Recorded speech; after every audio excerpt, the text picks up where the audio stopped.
It is amazing how far civilization has come in such a short amount of time. There are archaeological records dating back over 300,000 years of our great ancestors roaming Earth, and only 60 to 70 years ago, the 1950s, did we put the first satellite into space. We live in a very exciting time where satellites flying above us are so common that we sometimes forget what life is like without the services they provide. One of the satellites we heavily rely on are weather satellites. These satellites provide global environmental data from a variety of sensors on board. This data can be used to help us monitor and understand Earth's climate changes, oceanic properties, cloud systems, natural disasters, and more. Some of the well-known weather satellites orbiting Earth comes from the scientific agency NOAA, National Oceanic and Atmospheric Administration. The NOAA satellites take pictures of Earth and downlinks the images, along with other telemetry, at about 137 MHz. Because some of the NOAA satellites do not encrypt the downlink data, it is possible to decode the received signal and see the pictures the satellite took from Earth. So I decided to do just that. This is me, and little did I know how long I was going to be lugging around that huge antenna for. The NOAA satellites send out signals by using radio frequencies, so when RF signals are sent out, it's important to know how the signal is being sent over the air in order to get the right antenna to pick up the signal. This is referred to as polarization. NOAA satellites send signals that are right-hand circularly polarized, or RHCP for short.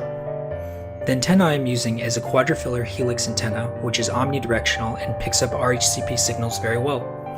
The antenna essentially consists of two copper wires that are coiled around a rod.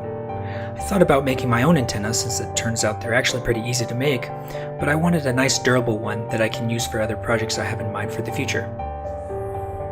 Another really important piece of equipment I needed was a radio, so the antenna has something to send the signals to.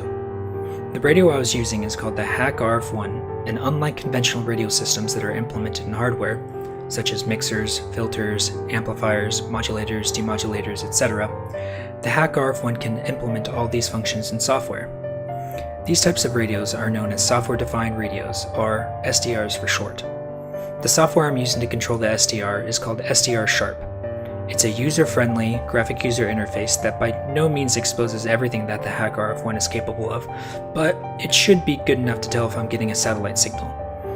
I plan to do future projects with the HAC-RF1 using a new radio software, so I can do more advanced signal processing once the signal is received on the device. I'm also using a satellite tracking software called Orbitron to let me know when various satellites pass by. The software allows me to see satellite trajectories, fast forward or rewind time to see where satellites will be, and even send information about satellites to the SDR Sharp software, such as satellites' downlink frequency, so SDR Sharp can keep tuning the SDR as satellites pass by overhead to accommodate for Doppler shift. Today, there are 3 operational NOAA satellites you can get a consistent signal from: NOAA 15, NOAA 18, and NOAA 19.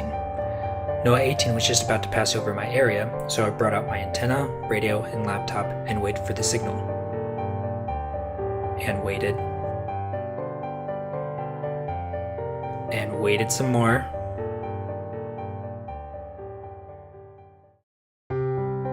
Nothing.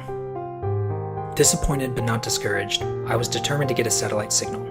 After thinking about the results that night, I thought that there might have been a chance I was picking up the signal, but that it was too weak for me to see it on the SDR Sharp.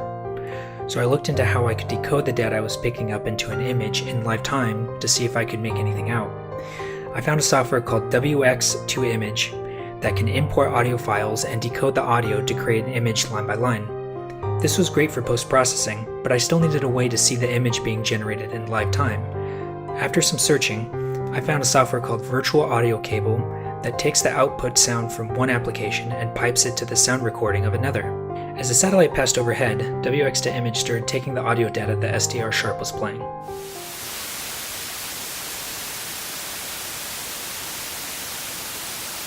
As I frantically tried to find the signal as WX2Image was decoding the data, I realized things were no different than they were that night. I still couldn't find the signal. I also noticed that there were power lines around me on the street where I was set up, and I thought that maybe they could be interfering with the signal. After some research, I found a low noise amplifier that is centered at 137 MHz with a bandwidth of 5 MHz.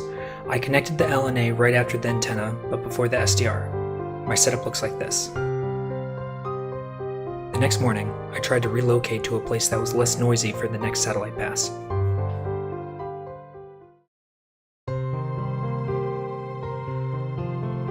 After struggling to get onto the roof with all of my equipment, I waited for NOAA 15 to pass by.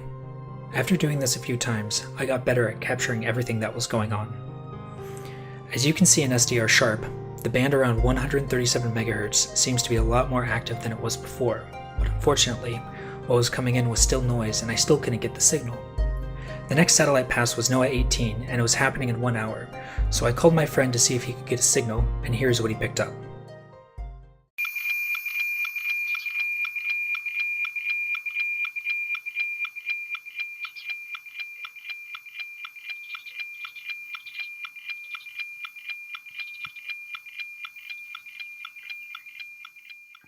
Here it is.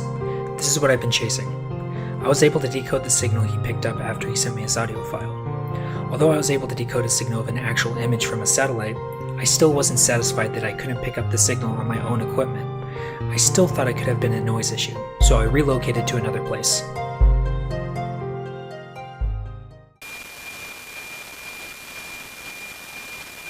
It turns out my hunch was correct. After relocating to where I work, I was able to pick up the signal. Unfortunately, my recording software crashed when my laptop ran out of battery, so I don't have a screen recording, but I did manage to take a screenshot and luckily my audio was still recording. You can see the pattern of the data that was created in the waterfall display in SDR Sharp. At the time of this recording, this is where I set up my equipment. I do plan to keep working on this project and try to pick up a signal where I live.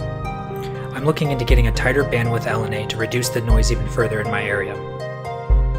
The satellites I have been trying to track are emitting an analog signal on RF, but eventually I would like to track and decode weather satellites that are emitting a digital signal like the Meteor M2 satellite.